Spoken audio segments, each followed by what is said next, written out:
days I've been explaining to you about the spiritual master. Mostly we've been focusing on how not to recognize a saint, or how to recognize someone who is posing as a saint. There's a couple of reasons for this. First of all, we need the help of a guru, of a God-realized saint, in order to attain God, in order to know about the path to God. But to recognize who is a God-realized saint is not easy, because it's an internal situation. It's a divine state which is only internal. There are no external characteristics that you can observe and decide this person is a saint or isn't a saint. So I explained to you about several things, several mistakes that we often make, like we assume that a saint has to be a sannyasi. Whereas in fact, if you look at the history of saints in India, the majority were grihasthis. We assume that a saint is going to follow a certain type of behavior which we consider to be correct. Yet I gave you many examples of saints who defied those rules which we're trying to impose upon them. So we can't judge who is a saint and who isn't by their behavior, their actions, their lifestyle, certainly not their dress. Just because someone has taken a maun vrat or only eats fruit or doesn't eat anything, only lives on air, or has some kind of siddhis. Even I explained to you yesterday, siddhis are not an indication of divinity. There are three kinds of material siddhis that if someone happened to see someone who had those powers and assumed they were a saint, they would be wrong. Even the great yogic siddhis, sattvic siddhis, those are not divine powers. So if we're looking for these things, we're bound to get fooled. Either we'll ignore someone who actually is a saint because they don't fit into our stereotype of what a saint is supposed to be, or we'll accept someone as a saint who actually isn't because they know what our stereotype is, and they easily behave according to that, dress according to that, and live such a lifestyle. I also explained to you that a true saint never gives worldly blessings or pretends to give any boon. If a saint could give us a boon, he would give the boon of God realization. He could make all the souls God realized instantly, but he can't. We have to do something. We have to do devotion to purify our heart. Then the saint can grace us with God realization. And I also told you that a saint never curses anyone who's following him or any ordinary soul, because a saint isn't trying to inflict suffering on people. A saint wants to help people. So you can avoid if you see these characteristics in someone, you can avoid that person. We don't do dvesh either. That's also important. Jagadguru Shree Kripaluji Maharaj always emphasized, okay, understand the fact and avoid the person who's not going to help you on your path. But even if you see someone you think is a fake, you know is a fake, even then, don't put your mind in that. Uska chintan mat karo. Oh, this person is posing as a saint. He does this. He's like that. Then what are we doing? Instead of bringing Radha Krishna or a true saint in our mind, we're bringing that person in our mind. So we're imbibing those very qualities which we know to be wrong and negative. Because whatever qualities you meditate upon, they become a part of you. They enter into your heart. But we need this knowledge so that we can avoid such pitfalls on the spiritual path. So let's look at the other side. How is it possible to find a saint or to recognize a saint? So first of all, it has been said, Adau Shraddha Tatah Sadhu Sangotha Bhajana Kriya. Bhaktir Samrit Sindhu. When the soul is ready, Krishna organizes that he will get the association of a saint. But first, we have some work to do. Adau Shraddha. Shraddha, people generally take to mean faith, and that's correct. It means faith in God. But along with faith, something else comes, because if you have faith in God's existence, then the next thing that comes is a desire to meet God. So you can say that faith also means bhuk, hunger for God realization. That we have to develop. When we have that, then tatah sadhu sangha.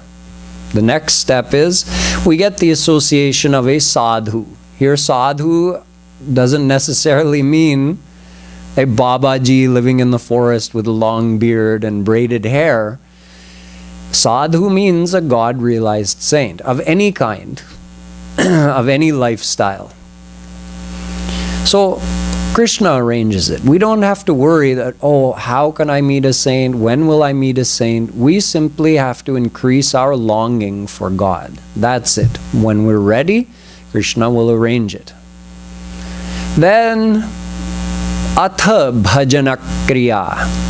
Only after receiving the association of a saint, after surrendering to a saint, bhajan kriya. Real bhakti begins. So the rest is preparation. We try to develop our desire for God. Then we keep praying to Krishna, Krishna, please, I desire you, so please send me a saint. Make it possible for me to have the association of a saint so that I can find you. Then Krishna arranges that. We meet the saint, we accept the saint, we follow the saint's teachings. That's when real bhakti begins, according to Rupa Goswami.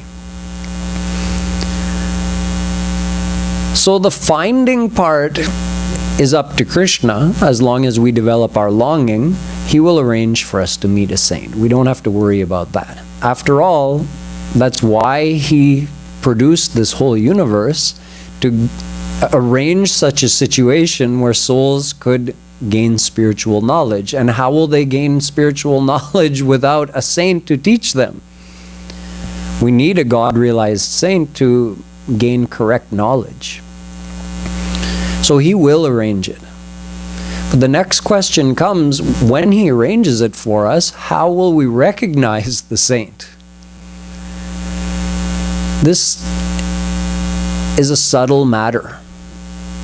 In fact, we all have an ability to recognize a saint, but we have varying abilities. One analogy that can help us to understand is if you think of having a magnet and then a bunch of needles, steel needles, and you've spread these needles out in a circle, all equidistant from the center. And those needles are all of a different amount of purity, meaning one of the needles may be 100% steel, one may be 50%, one may be 25%, one may be 5%. So now you've arranged all of them, and you put a magnet in the middle. What's going to happen to those ones that are pure steel? They're immediately going to point towards the magnet. They immediately move towards the magnet. The others, some of them will move, and how quickly they move or how strong the attraction is, that depends on their level of purity. And the ones that have too much impurity, they won't move at all. The magnet is the same, but it affects different things differently. Similarly, the saint is the same, but can only affect a person to the extent that the person's heart is clean and pure. To the extent we are sincerely desiring God, to that extent the saint can influence us. So you can say there's an inner attraction. This is just the initial stage I'm describing, when someone is first exposed to the teachings of a saint, even if it's not in person, even if it's through a book, through watching a recorded speech, something like that. The initial effect on the person, well, it's going to be different on each individual. Some people feel something right away, that this is special. This is beyond anything I've ever experienced or ever heard before. Some people have that reaction right from the start. Other people are interested, but they take it kind of like the same as everything else I've ever heard. Like, I like to listen to everybody, and the people that you're listening to may be saints, may not be saints. That person may not have the ability to differentiate either intellectually or by feeling. It all feels the same to them. And another person whose heart is very impure may actually feel repelled by the presence of the saint or the teachings of the saint. See, the teachings are the same. The saint's personality is the same. But it affects different people differently.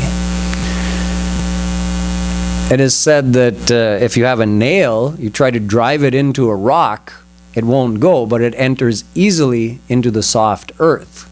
So similarly, the words of a saint enter deep into the heart of someone who's sincerely desiring God.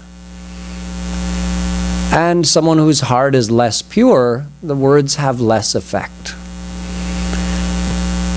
So it's still somewhat subjective, you can say, meaning it depends on our inner state, how open we are to receive the divine vibrations of the saint and to receive the knowledge the saint is giving.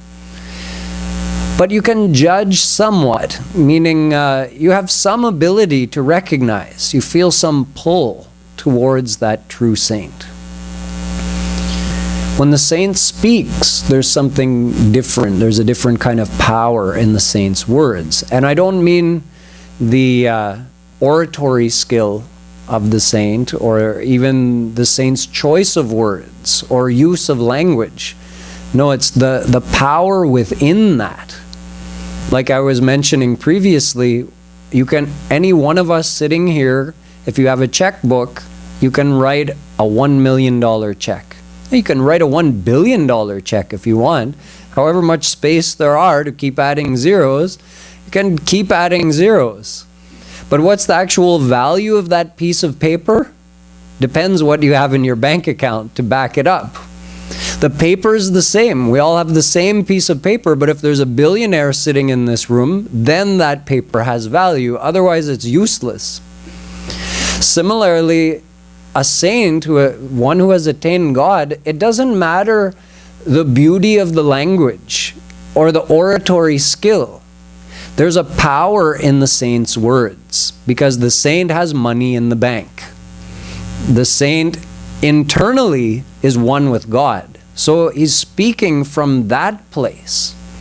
And when we speak, or anyone who's not God realized, the words may still have some value in this way that they can give some knowledge, help someone understand something, but they don't have the same spiritual power, divine power, that the saints' words do.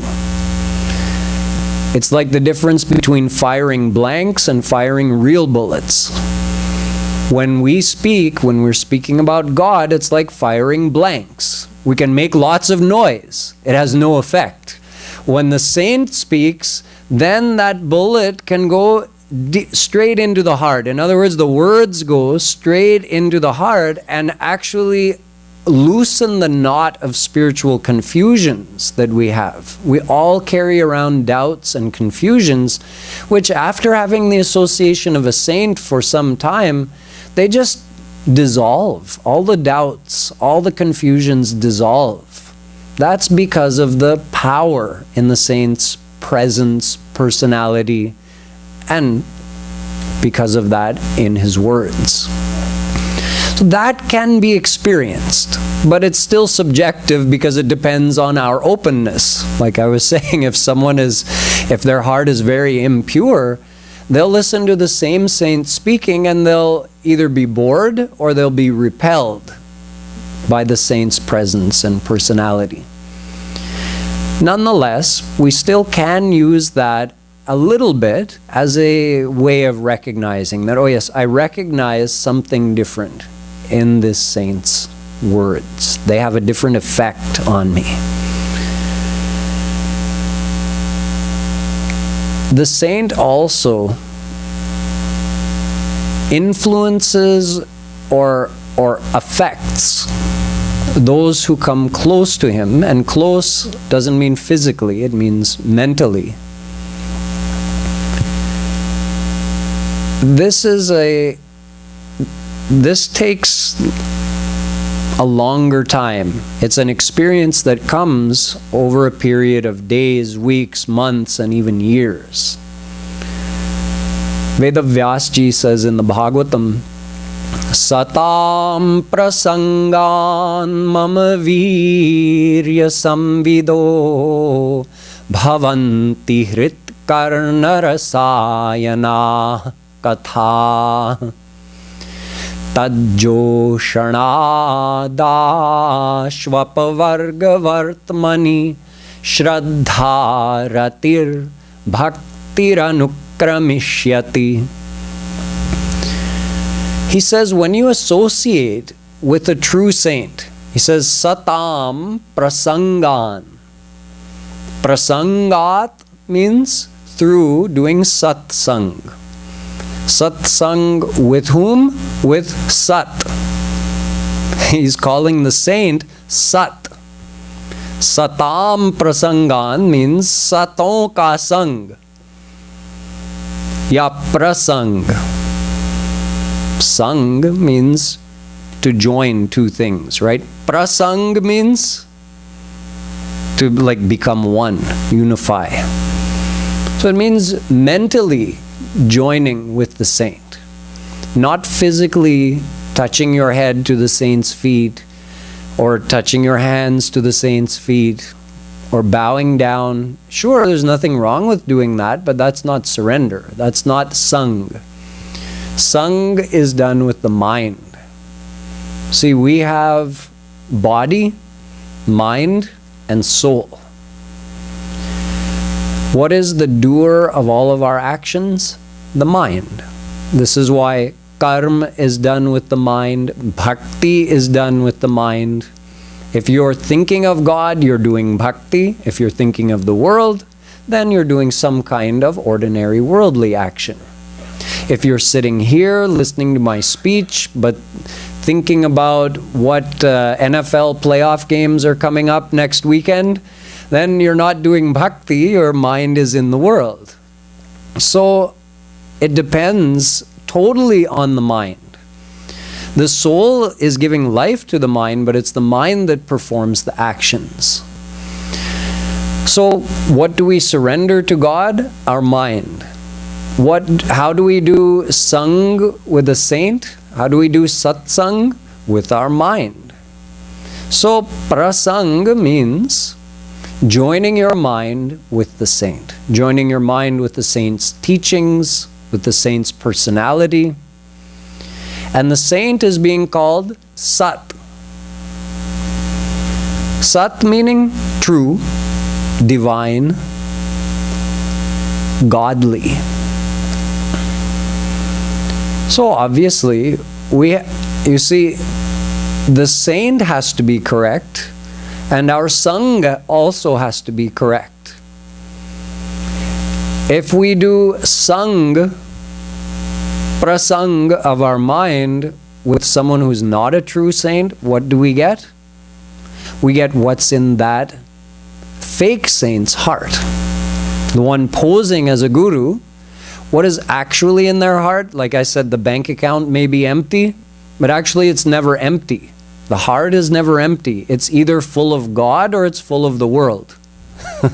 So the one who's posing as a saint has the world in his heart, worldly desires, worldly anger. And the saint has only God in his heart. So when you do sang with such a guru, a true guru, you're getting God. And when you do sang with the one posing as a guru, you're getting more worldliness. From his mouth, he may be speaking beautiful words about God, but what's in his heart? Oh, I want to fool all these people into believing I'm a saint and they should all follow me and I'll feel great that I have so many followers, and maybe they'll give me money too, and then I can enjoy something from that. So he's got all those worldly desires and greed and jealousy in his heart, but he's talking about God because he's intellectually strong. He learned something from the scriptures, memorized some shlokas and some dohas, and so he's an impressive speaker, but in his heart, the world is there, not God. So if you do prasang with such a person, you become more worldly, not more godly. So we have to make sure we do prasang with the true saint. So satam prasangat. If we attach our mind to a true saint, then tad joshanat. Again, by joining your mind with the saint's mind, what happens? 3 things. Shraddha, Rati, Bhakti. The first one, Shraddha. Here, we're defying the earlier law that I mentioned. That first you have Shraddha, then Krishna will arrange for you to meet with a saint. Here Veda Vyasji is saying, if somehow it happens that you're not even desiring for God, but somehow you get the association of a saint, and even though initially you're not desiring for God, but you're around that saint, you hear the saint's words, you hear his speeches, maybe you do some service to that saint, what happens? Eventually you develop Shraddha. Imagine, you didn't have a desire for God, but at least you weren't negative towards the saint. You were just more or less neutral. Maybe your wife was going to the saint, and you were going along. Theek hai, acha hai, bura nahi hai. So you had that kind of in-between attitude. You're not really desiring anything, but you just went. Eventually, the saint's personality is going to affect you and draw you towards God. So, see, I'm giving you some tools that will allow you to recognize not the saint externally, but to be able to recognize the saint by the effect that he has on you.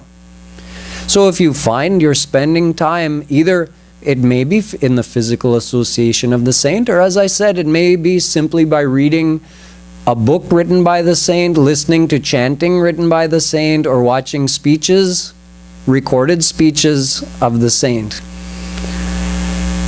Over time, you may find, oh, I have more desire for God than I had before. How did that happen? That's the effect of the saint. It's not the effect of any words of the saint. It's the effect of the saint's personality drawing you towards God. So it's said that it's like a fire on a cold night like tonight. If you make a big bonfire outside, like people do on Lori, so then the closer you get to the fire, what happens? The coldness is driven away and you get warmth. 2 things. You get more warmth and the cold is driven away. Similarly, by associating with a saint, by doing prasang with a true saint, you reduce worldly attachments and you increase your desire for God. See, a simple way of knowing. Like a foolproof way. If you're genuinely associating with a saint and trying to implement that saint's philosophy in your life, really follow it and maybe practice what the saint says you have to practice every day. If you're doing that and you're getting this kind of result, oh, I see that my worldly attachments are reducing and my desire for God has increased. That's an indication that you're associating with a true saint. because it can't happen otherwise. It wouldn't happen by associating with an ordinary person, even a good talker about God. He won't be able to simply through his association help you increase desire for God or reduce worldly attachments. So this Shraddha happens. Number 2, Rati. If Shraddha is like Bhook, then Rati is like Khane ki Ichha, the desire to eat. Shraddha is like feeling hungry for God. So then if you feel hungry, you have a desire to eat. What's the desire to eat? That's the desire to follow the path to God. Do sadhana. Do devotion. Before, maybe you were feeling, oh, why? Why would I want to do that? Now you're starting to think, no, but I would like to meet God. I want to attain God. So then there's a desire to do sadhana. This also comes about through the effect of associating with a true saint. And finally, bhakti. Bhakti means, like, first you had bhook, then you had khane ki ichha, you had the desire to eat, so then you did eat, you did sadhana. What happens? You start to feel full, right? You start to feel satisfied.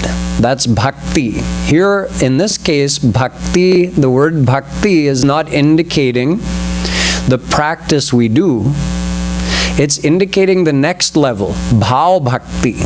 That when you actually practice sadhana bhakti, according to the instructions of a saint, eventually you get there's something that develops inside. It's called bhav.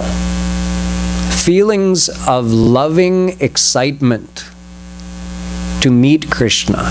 When you chant his name, a thrill in just taking his name, or you experience the sweetness of that name, the bliss of the name. This is all called bhav. That grows in the heart, and it actually stays in the heart like a warm feeling that spreads and stays with you throughout the whole day, and sometimes peaks when you're doing sadhana, when you're actually doing kirtan or rup dhyan. I'll be explaining more of this in detail when I talk about the practical aspects of the path of bhakti in more depth. But this also happens through the grace of a saint. When we say surrender to a saint, a lot of people ghabra jate hain. What? Surrender? Why would I surrender to any person? I'm okay with surrendering to God, not to a person. Yeah, but who is that person? That person has attained God. So you can say they're a representative, a physical representative of Bhagwan on the earth planet, an agent, a go-between, and that saint has the ability to grace a soul. Kripa kar sakte hain. So that kripa is an actual power. Bhagwan ki kripa shakti. So through that kripa shakti, the saint can help the souls invisibly, without, irrespective of physical distance. You don't have to be near the saint, you don't have to be in the same town, the same country. The saint may be anywhere. And if you join your mind with the saint, you receive the saint's grace. You can think of it like a devotional circuit. What is surrendering? Surrendering is establishing that devotional circuit. And what is the form of surrender? Positive feeling of the mind towards the saint. That's it. That's how you make the connection. Not so scary, right? But you have to make sure it's a true saint. Like I said, if you create a positive connection of your mind to someone posing as a saint, what do you get? More worldliness, whatever worldly qualities they have. But if you create a positive connection of your mind, positive feeling of your mind towards a true saint, you get that saint's grace. You start getting divinity.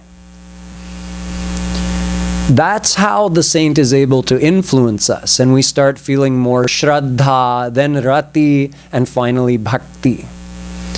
This happens through the saint's grace, but the saint can only grace us to the extent that our mind is positively attached to him. So that also develops. Initially, we may have very small amount of positivity towards the saint. Okay, then we can experience a very small amount of the saint's grace, and we start inching in that positive direction. But that brings about a change in us, no matter how small, and we notice that change in ourselves. That gives us more faith, so we develop more positive attachment towards the saint. So we receive more grace. So you see, it's a circuit. We call it the devotional circuit. It's all happening internally and invisibly, but it can be experienced by you. And what I've just explained to you is the actual relation between the saint or guru and the disciple or follower of that saint. Not a big deal, right? I mean, in terms of the results we get, it's a big deal. But in terms of what's required from us, what's asked of us, nothing scary about that. Like I explained before, we positively attach our mind to so many people in this world. Whoever we believe may give us happiness, we positively attach our mind to them. Then we take on the worldly qualities of that person. So we've surrendered our mind uncountable times to worldly people in this world, but we've never once surrendered our mind to a true saint. Had we would have been God realized at that time. And it's not that we've never met a saint. We've met uncountable saints in uncountable past lifetimes, but we were never able to overcome this blockage that prevents us from surrendering our mind to the saint. We surrender our mind to the doctor. When the doctor says, you're sick with this, take this medicine, avoid this thing, we follow it. We don't say, what is that? That doctor doesn't know what he's talking about. He's telling me to take one pill once a day. I'll just take the whole vial. Get better all at once. We don't do such things in the world because we're surrendered to the experts. So in the spiritual field, when it comes to God, the God-realized saints are the experts. Why shouldn't we surrender to them like we surrender to a doctor in this world? Or like we surrender to our mechanic when our car is ill?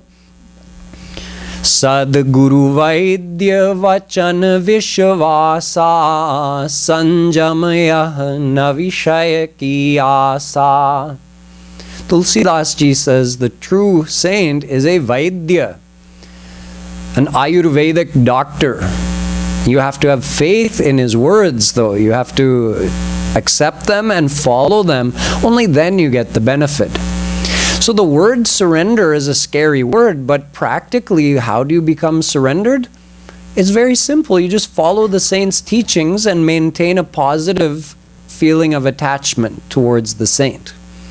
Then you can receive the saint's grace, and you can yourself experience the benefit of both following the saint's teachings, following the path he's outlined for you, and also the internal benefit of receiving the saint's grace, which develops your desire for God and eventually leads to the experiences of Bhav Bhakti.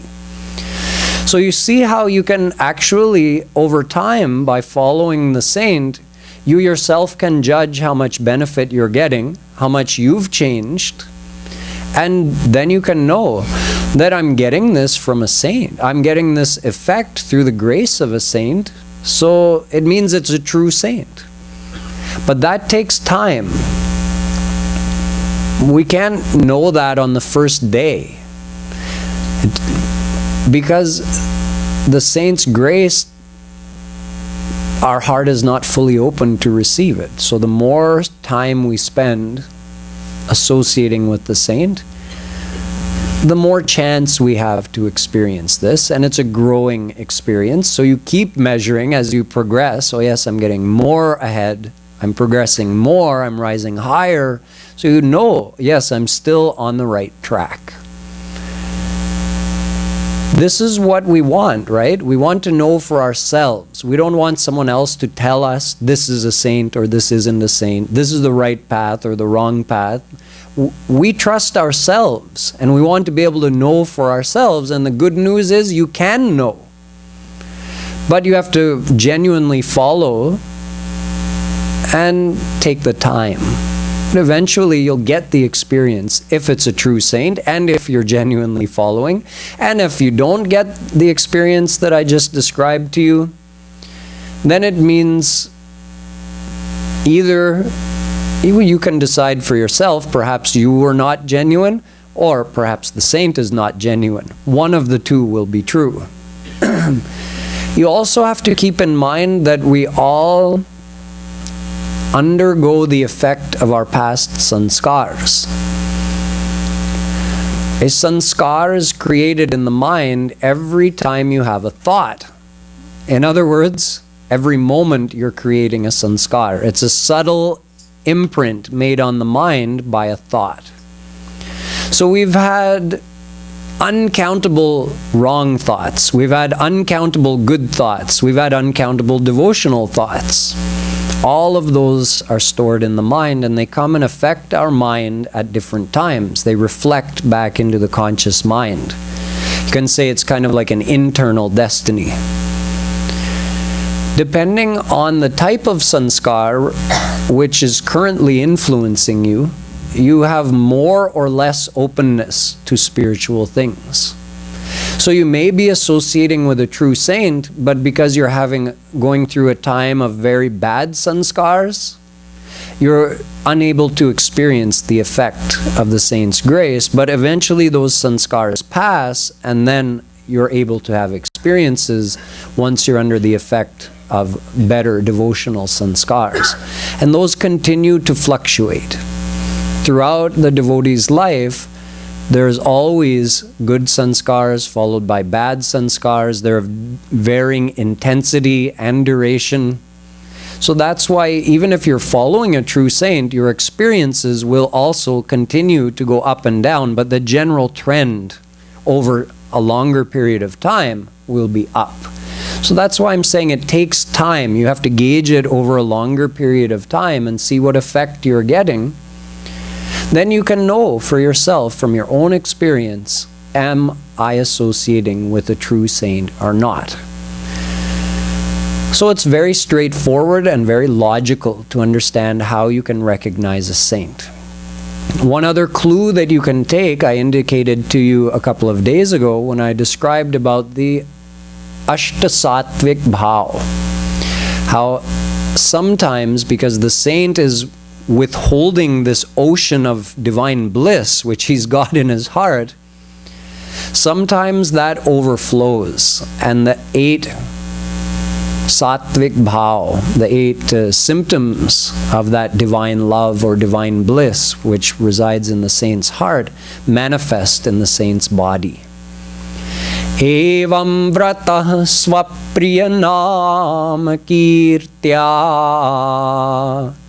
Jatanurago druta chitta uchai Hasatyatho ditirauti gayatyunmadavandrityati lokabahya. The Bhagavatam tells that sometimes the saint's consciousness gets drowned in this divine bliss, and he enters into a state of ecstasy where he's unable to control the physical manifestation of that inner experience of bliss. Although 24 hours a day the saint is drowned in that bliss, but most of the time the saint may be controlling it so he's able to interact with the people of the world in a normal way. But sometimes it becomes more than he can keep under control. So his consciousness completely drowns in that, and he enters into that state of ecstasy, and that manifests physically in his body, sometimes as trembling or sweat or becoming very still or tears, like a river of tears. The saint's voice may be affected. The complexion of the saint may be affected. He may even enter into an unconscious trance. He may dance in that state of ecstasy, laugh, cry. So these are all symptoms that you see manifested sometimes. For instance, if the saint is describing any Leela of Radha and Krishna, or he may be leading some kirtan. So due to the effect of that divine name or those divine Leelas, this kind of thing may manifest in the body of the saint. So if you're ever lucky enough to witness such a thing, you can take it as an indication for what's actually hiding, what the saint is keeping hidden within him. But because you were associating with that saint, you got to see, oh, there's something more within that I couldn't see before, and it's manifesting as these sattvic bhav. So I've given you some understanding of how a soul associates with a saint and what benefit a soul receives from that association, and how because of the benefit you receive, you're able to judge that I am following a true saint. So there's one more question regarding Mahapurush, which still has to be addressed. That is that in our scriptures we find 3 different statements regarding God and saint. One is that God is greater and the saint is less. One is that the saint is greater and God is less. And the third is that both are exactly the same. And we find all 3 of those statements in all of our scriptures.